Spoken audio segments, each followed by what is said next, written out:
Hello, everyone. Thank you so much for joining us on today's podcast.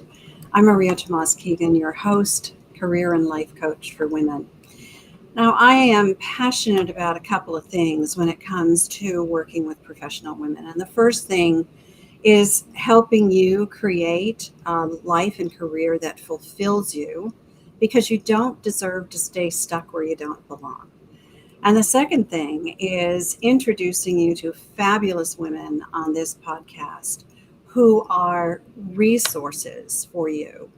And they are role models as well. They bring us ideas to explore that may share some different approaches to career transition, different practices, and some tips. So if something strikes a chord while you're listening today and you want more information, check out the show notes below.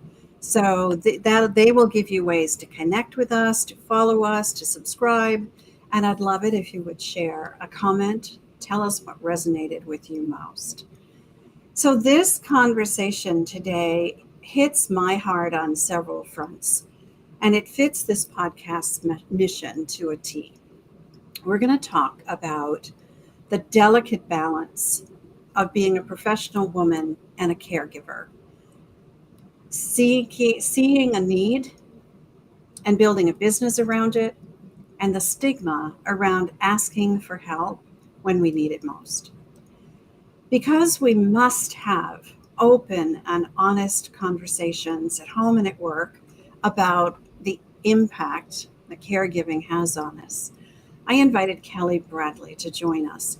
She will share her story and her expertise and hit on all those topics I mentioned.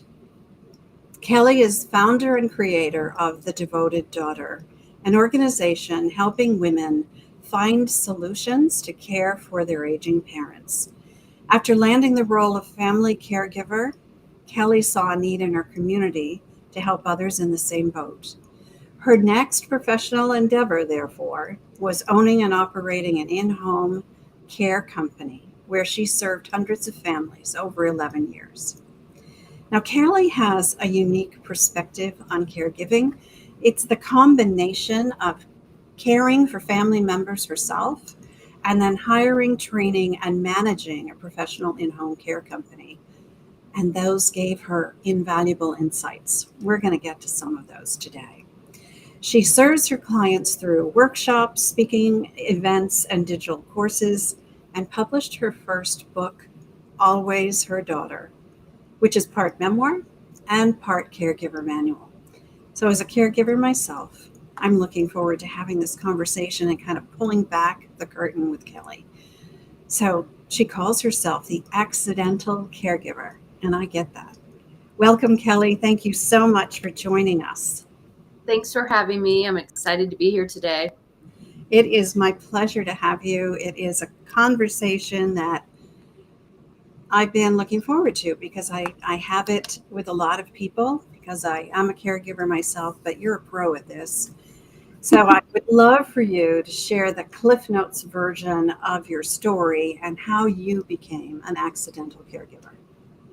Well, first of all, I don't think any of us as children, are thinking to ourselves, oh, I'm going to care for my parents someday. We know we'll be there for them and we know we'll be involved and we hope we'll transition throughout our lives as we all age. But for me in particular, my mom had diabetes and everything that could go wrong did go wrong with her body, that it's a dreadful disease and it ravaged her. And slowly but surely, she started to need more help. And I think that's where a lot of us find ourselves getting tripped up in this. It's, it starts out slowly of, oh, can you pick Dad and I up? We need a ride. It's going to get dark earlier. And that's what happened to me. But I was pretty young when this started. I was in my 30s. And I think for most folks, this begins in their 50s. So I found myself in a place where nobody really understood it. They didn't really get how much was involved. And as I said, little by little, it started to become more and more and more. And then it started to really take over my world. And I was working at the time, I was traveling, and I knew I needed to make a career shift because I had to spend more time with my mom. And she was still independent and feisty enough to make her own decisions. So we as a family, we didn't want to interfere with her decisions. And that's where, as you said, Maria, that delicate balance kind of comes in. Where do you sort of start to step in, and where is it like none of your business? Mm-hmm. So as time went on and her situation became more complex, I started to think to myself, there's other people that are, as you said, in the same boat that I am. And maybe I could be of help to them. Maybe I can provide support and resources and assistance. I get this. I live this to the core of my being every day. And that's what led me to start become involved with in-home care. And I was actually a part of a franchise system. And I selected that because I wanted to spend time with people in my community. And I knew I needed that additional support for paperwork and processing and really building the business so it could sustain itself and I could focus on my gifts. And that was really that face-to-face interaction with the clients and their families. Thank you for doing that, because so many of us need that kind of support and we don't even know it. We don't even know what we need. We don't know what questions to ask. And as women, we're often the first to jump in, right? To help family and friends. Yeah. Yes. So when that happens, that, a loved one or a parent needs the kind of care, how do we find the balance? I hate that word. I don't use it very often, but in this case, there's use the word I love to use, which is harmony. How do we find the harmony in taking care of ourselves, taking care of everyone else while we're managing a career? Well, I think it's tough. And at first you don't. You've got, as you said, we're the first people to jump in. It's like, I'm going to get on a plane. I'll be there right now. What do we need to do to get this resolved? Especially as professional executive women, we're used to having some control over what the outcomes will be. We're able to plan. We're able to put a strategy together. And I always say to people, best laid plans can change on a dime. So you might think you have a plan and you might think you can execute that plan, and then something railroads you. You get off track for whatever reason. So I think the harmony is found in time, and you've got to be able to be a little bit flexible. The other thing that's important is oftentimes there's one person in the family that takes on the role of lead caregiver, and many times it's the oldest daughter in the family. And that person feels kind of the brunt of everything. And maybe it's, the financial support, or it's, the traveling or what have you. But I always like to remind people that others can bring skills to the party. So for me, in my case, for example, I'm more of a doer. And my sister-in-law is a really patient listener. I'm not as good at that. But that brought a lot of value in. Maybe somebody cooks, maybe someone has little kids and they can't be there as much, but in a couple years, their time will free up more. So it's not always about the person who's contributing the most right now. It is harmony over time. And allowing yourself that, like, a commitment. I paid a personal trainer in advance because I knew that if I paid for that time for myself, I would be much more likely to go than if I just tried to jump into a class or do something at home. Oh, that's a brilliant idea, because it's so easy for us for that time to slip away and get filled with some other more urgent matter. And then we don't take care of ourselves as we need to. And what's going to happen in an hour? I mean, right. But when you're in the middle of chaos, an hour is like, oh no, I just need to drop everything and go. Yeah. Yeah. And, if necessary, make sure that there's somebody there or available in case something does happen. And Hmm. you're only, a cell phone call away, right? Yes. Yeah. I love what you said about tapping into other people's gifts. So you're not as patient or as good a listener, but you're the doer. Hmm. And your sister-in-law was able to fill that other space that was very important for your mom, probably, Hmm. to be heard, right? Absolutely. Yeah. So and there are so many other gifts. If we just think about who do we know who can help us and what can they bring to the party that we need, that the person we're caring for needs, that is harder for us to give, or we don't have as much time to give, so we're not doing it as well as we might like to. I love that idea. I think that's so important. Well, and oftentimes if there's a diagnosis or something changes or shifts, people scurry around to help initially. Yeah. And then over time, they sort of fade away. And I Yeah. think there's a couple of reasons for that. They get busy with their own lives. It's not intentional, so that it's not as top of mind for them. And B, I think they become uncomfortable and they don't know how to approach the person that needs the help. And they think to themselves, gosh, I offered to help, but that was like a month ago. And so over time, they get more and more uncomfortable and they get further and further away. And Right. so for us, the caregiver, we need to take some responsibility to reach out to those folks who did volunteer to help. Yeah. And say, hey, Julie, you said you'd love to visit with my mom or pop in and bring her dinner. I could really use the help next Tuesday. And, Perfect. that's uncomfortable for us too. But Yeah. And it's so we as humans, I think we don't want to be burdens, right? Mhm. So, as the patient, they don't want to be a burden. We as the caregiver, we don't want to be a burden. And people who are there to help don't want to be a burden. So, we're all thinking we're burdens, and Mhm. no one is reaching out and saying, how can I help? And you're so right about, when something first happens, everybody's there. It's Mhm. like when we lose someone, right? They're all there for the viewing and the celebration of life, and the weeks maybe after, and then everyone's back to their lives, and we're still left in grief with Yes. no one, and it's hard. And this is the same situation. The fact is, when someone in our lives, very near and dear to us, gets sick, we're grieving.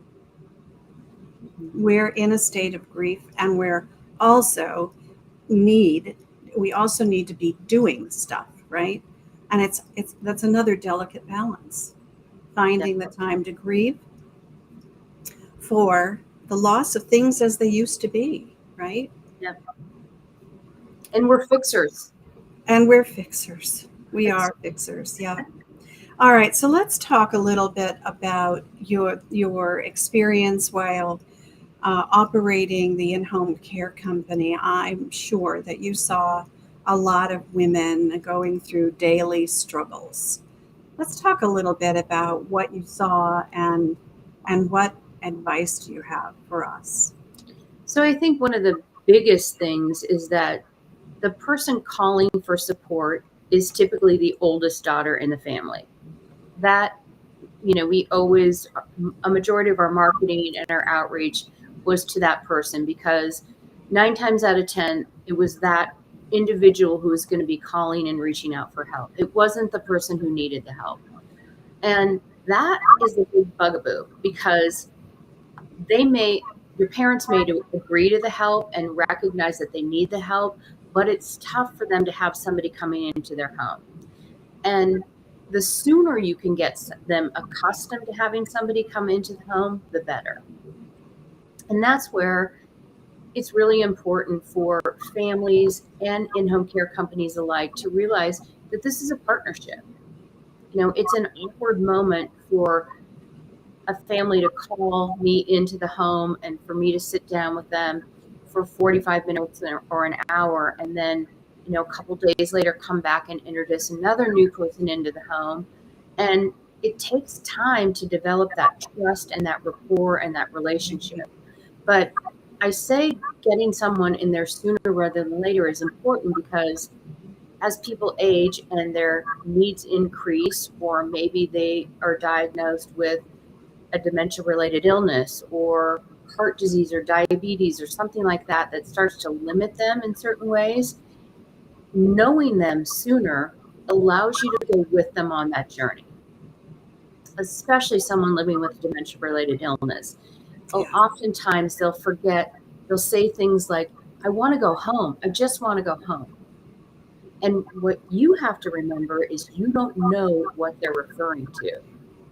Are they referring to their childhood home? Are they referring to their grandparents? Are they referring to the home that they raised their children in? So you have to be a detective. And so if you know the person a little bit before the disease progresses, it allows you to access that information and say, tell me about that. Tell me about that home. Where a lot of people put up the fight. It's like, they push against the other individual, even when getting care. Pushing against somebody doesn't usually result in the outcome that you were looking for. So I always say everyone wants to be heard, whether their expectations are realistic or not. Yeah, I love that we have to be a little curious, right, about what they really mean by what they say, rather than jump to conclusions and think we know. Mm-hmm. And engaging them in a conversation about it just kind of eases the tension and allows them to kind of just convey what they're thinking. Yeah, so important. And just knowing and recognizing that our parents are changing, and like we were just speaking about, it's a little bit of a loss. They're not able to maybe do the things that they used to do. So we just need to be grateful that they're here and appreciate what they can do and not worry about what they can't do anymore. Right. And that's why I talk about this. It's kind of an evolving state of grief, because we remember what it used to be like. And if dementia is involved, they don't. And we've lost who they used to be to us. And that's a hard thing for us to deal with sometimes. And then we get very impatient, because what we want, right, our wants are that, we want it the way it used to be. Yeah, absolutely. And I think we fall back into our God-given roles too. It's like, I fall back into being the oldest sister, bossing my brothers around. It's like, no, I know, and it's just easy to slip back into that communication pattern. And we do the same thing when we're interacting with our parents, right? Yeah. Fall back into that role, and it's hard to pull ourselves up sometimes and say, okay, I'm a grown woman. I can handle this. And we can talk about this as adults now. Right. Yeah. And that's so important to try to create that common ground, so that the conversations don't get so emotional and heated and yeah. You talked about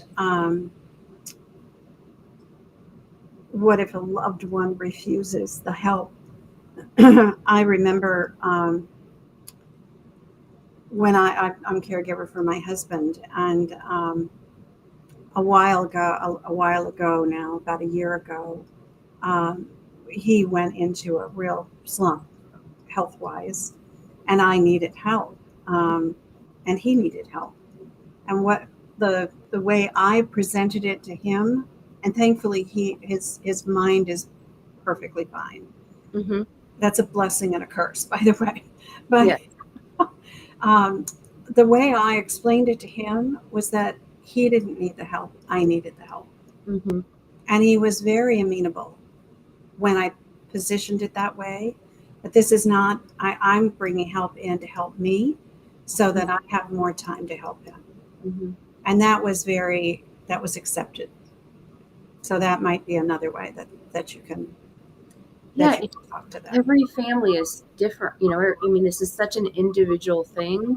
It is. So it's really important for the in-home care company to have that relationship with the family and understand what's acceptable and what isn't, and be partner together. Yeah. Because especially when family is not in the area, or the person may not have family. I mean, we in a lot of cases became an extended family of the people that we were caring for. That's right. That's right. And that's what happened to me, because we don't have any family close by here. Mm-hmm. So it was our extent. Absolutely, I can resonate with that. Absolutely became, and the woman who came in was fabulous, and she was our go-to Mm-hmm. with whatever we needed. So it was great support. Thankfully, we don't need that right now. His health has improved, but yeah, it's so important to reach out for help. So let's talk for a minute about um, how overwhelming it can become. What's the best way for us to deal with that, and to talk with family and friends and even our loved ones, if we can, to kind of plan things out so that we can reduce the overwhelm?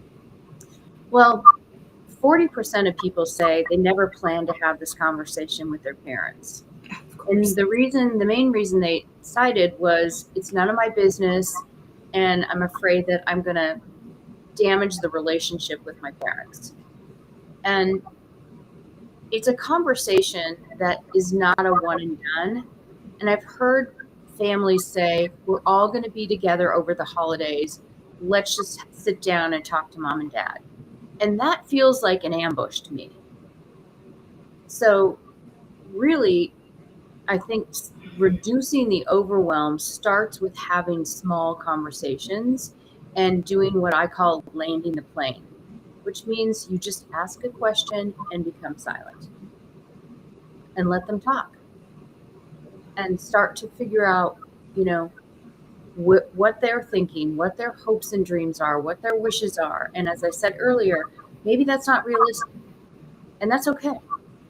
Maybe a portion of it is and a portion of it isn't.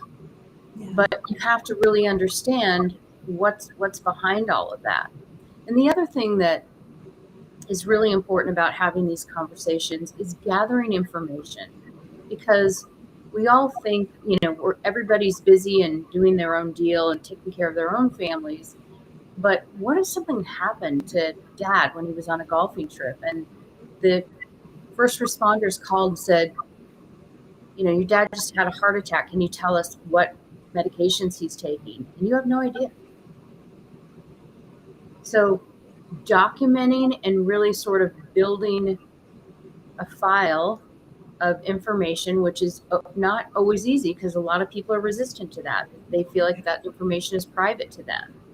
But if there's a crisis and it's needed, you want to be able to access it. I mean, it's like any emergency situation. Most people don't want to prepare for an emergency. But if these conversations happen in small segments and not all at once, I think it really helps the family understand where their parents are, and it also starts to protect you in case of an emergency. If COVID taught us anything, I mean, I can't even imagine not being able to be in the hospital with my mom and advocate for her. I can't even imagine it. She couldn't advocate for herself. She was way too sick. Right. It's such a brilliant idea, having small conversations, right? The ambush is never a good idea. No. Let me tell you, it's never a good idea. But the small conversations, starting small, gathering information a little bit at a time, and building on that, if you have time. So, there are some circumstances where you don't, Right. and the a bigger conversation, hopefully not an ambush, but a bigger conversation may need to be had to gather the information sooner rather than later. But if you have time to plan, then I love the idea of these having just small conversations and kind of finding out what their hopes and dreams and wishes are for the inevitable. We're all going to get there in one way, shape, or form. Mm-hmm. Wouldn't it be lovely if we all got there in a healthy state? It's not likely, but it would be lovely. Well, So, at the daughter, we have what's called a circle of care. And the idea behind that is, and this is where I think that documenting kind of comes in handy. So the people at the center of the circle are people that you would call in the middle of the night in case there's an emergency. And then as you move out from that, there are people that you interact with. There's neighbors, there's physicians, there's the postmaster, there's the person at the grocery store. And just kind of thinking of it in that way and building that list. I mean, just even knowing their neighbors' phone numbers, right? yeah, In case of emergency. Like I can't get a hold of my mom and I live in New York and she lives in California. I could call June and just have her just run over and check on her. But it's building those relationships and gathering that intelligence that I think is really, really important. Yeah, I love that circle of care and thinking about it as kind of a target, right? So the people in the very center are the people closest who are really involved in the day to day. Mhm. And then and I think what's important about that, I talk to my clients all the time about creating that, I call it your personal board of directors. But in this case, it's creating that network of people who can support Mhm. you and your loved one who is struggling right now, and letting them. Here's the key, I think: letting those people that you want in your circle know that they're in your circle Yes, and that yes. you're going to reach out at it. So June, it's my mom's name, by the way. It's so interesting you said that. Um, so if you call June, June knows you might call her if, Mhm. from New York, Mhm. and say, I can't get a hold of my mom, please check on her. She knows that call may come someday. That I think that's important, that you involve them and Mhm. let them know that they have a role to play. And then it's less likely when you do that, I think, it's less likely that they're going to go MIA on you. Yes, yes. Yeah. And sometimes it's interesting because in my mom's circle, she had a lot of friends and she was very social and lots of doctors. But there were also people that were unexpected to me that showed up, like her hairdresser and the lady that did her nails. I mean, these were people that were definitely in her circle of care, but not real close friends, but caring, kind-hearted individuals. Yeah. Yeah. And so I think we can't be closed-minded or judgmental. We need to just be open. And lack of companionship is worse than smoking 15 cigarettes a day. So having that social engagement and continuing that and encouraging that is very, very important. Yeah. Yeah, I think that's so true. Human connection. Oh, I don't think we can negate that. It is so important for all of us to be able to reach out and literally reach out and touch someone and be touched back. Mhm. There's so much value in that, and it just feeds our souls. Yes, it does. Yeah. All right, so let's talk about some resources. Uh, what if this is a situation I have here? I want, and my husband wants to remain at home, Mhm. cared for at home.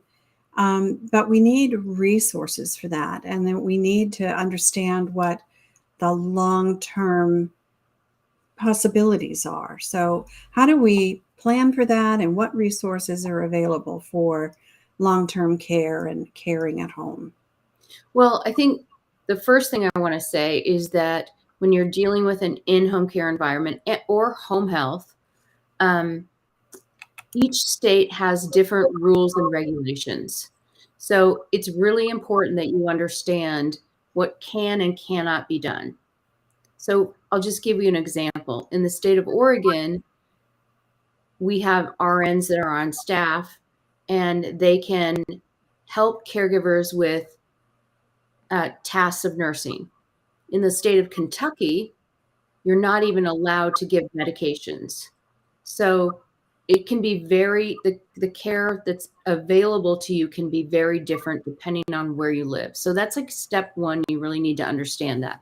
And the best place to go for that information is really your state government website. Or you can also ask your primary care physician or a social worker who works in the office of the primary care if they can give you information on that or direct you to the best place.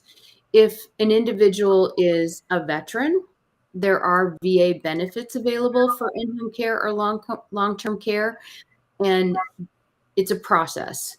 So I always tell, and it works in a similar fashion to Medicaid.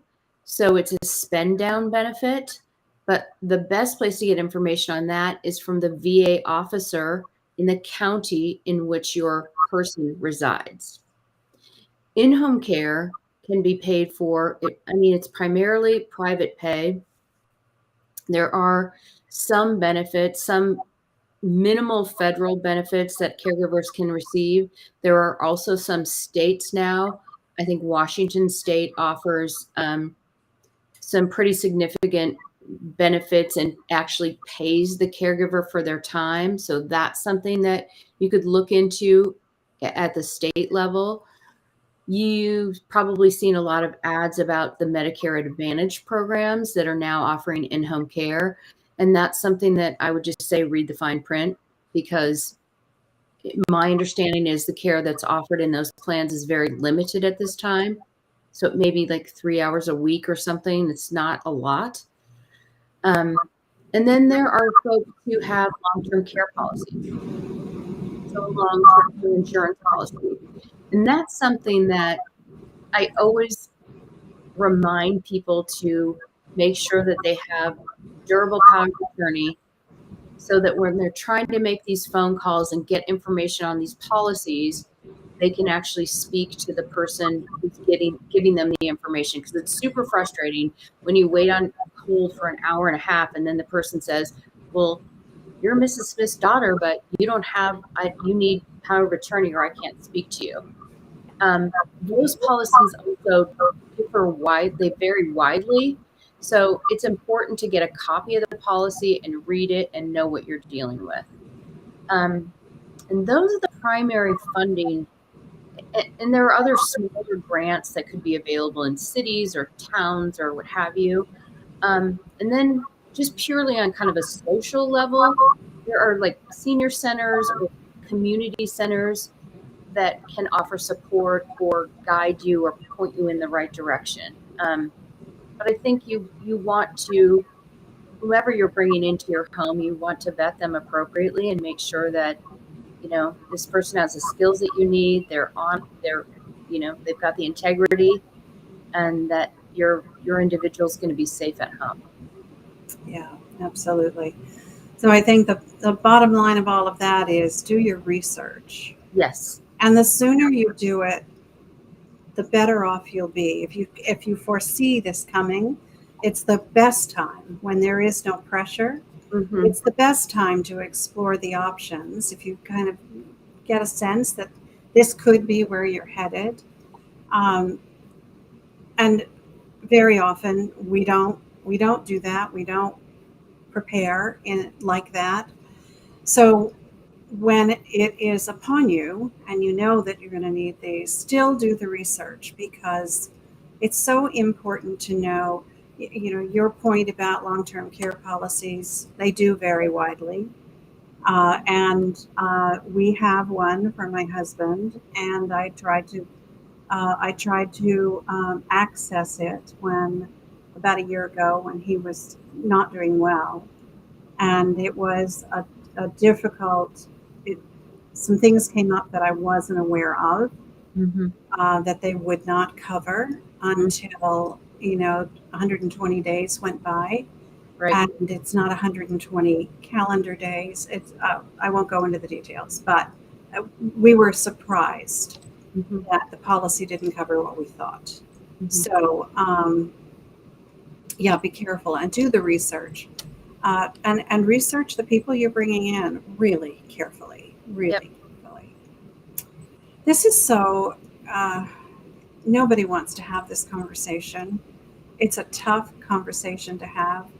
And the last thing I want to touch on here is the importance of having the conversation at work so that the people in your leadership team understand what you're going through so that they can also be supportive.